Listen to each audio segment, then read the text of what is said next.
Welcome to మా వంటిల్లు. Today's recipe గుమ్మడికాయ దప్పలం. మా సైడ్ దప్పలం అని అంటారు, కొంతమంది పులుసు అని కూడా అంటారు.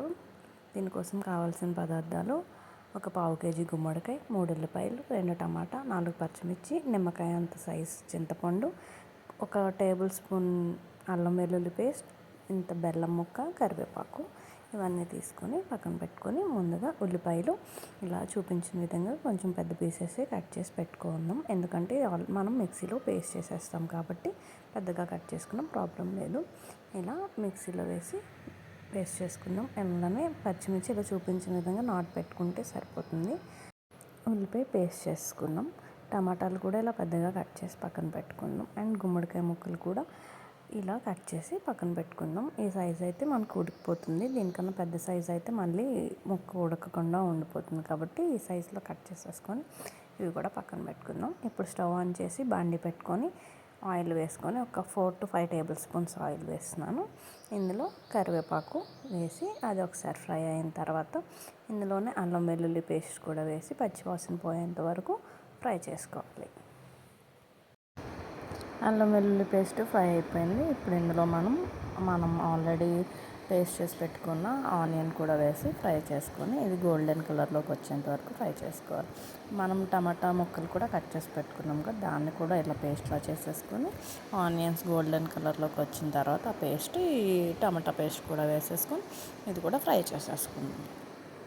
టమాటా పేస్ట్ మగ్గిపోయింది. దీంట్లోనే ఇప్పుడు మనం ఆల్రెడీ కట్ చేసి పెట్టుకున్న గుమ్మడికాయ ముక్కలు, నాటు పెట్టుకున్న పచ్చిమిర్చి కూడా ఇప్పుడే వేసేసుకొని ఇది మగ్గించుకుందాం. మూత పెట్టుకొని ఒక 10 minutes వరకు మగ్గించుకుంటే బాగా మగ్గుతుంది.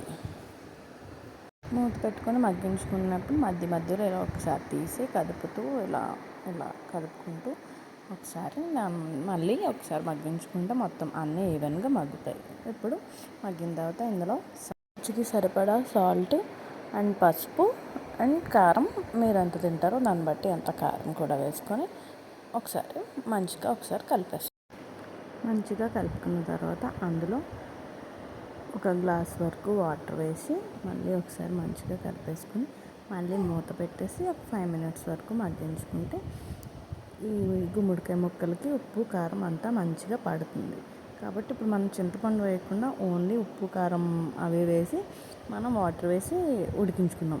దీని తర్వాత మనం ఒక 5 minutes ఉడికిన తర్వాత ఉప్పు కారం అంతా ముక్కలకి బాగా పట్టిన తర్వాత ఇప్పుడు చింతపండు ఆల్రెడీ ఒక నిమ్మకాయ సైజ్ అంత చింతపండు తీసుకున్నాం కదా, అది నానబెట్టి దాన్ని పులుసు తీసుకొని వేసుకున్నాం. దాంతోపాటు బెల్లం ముక్క కూడా తీసుకున్నాం కదా, బెల్లం ముక్క కూడా ఇప్పుడే వేసేసుకుంటే చింతపండు బెల్లం కూడా ఈసారి ముక్కలకి బాగా పడుతుంది. మళ్ళీ ఒకసారి మూత పెట్టేసుకొని ఇంకొక 5 minutes వరకు మగ్గించుకుంటే అయిపోతుంది.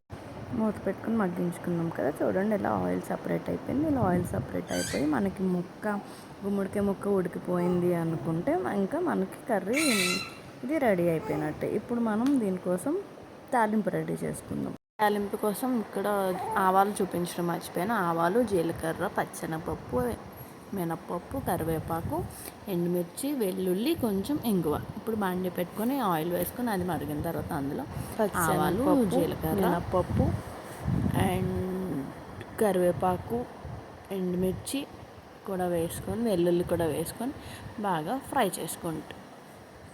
ఇవి బాగా ఫ్రై అయిన తర్వాత ఇంగువ కూడా వేసుకొని ఒకసారి ఫ్రై చేసుకుంటే అయిపోతుంది. తాలింపు కర్రీలో వేసేసుకొని ఒకసారి కలిపేసుకుంటే కర్రీ అయిపోయినట్టే. ఒకసారి తప్పకుండా ట్రై చేసి చూడండి. ట్రై చేసి ఎలా ఉందో కామెంట్ చేయండి. Thank you for watching.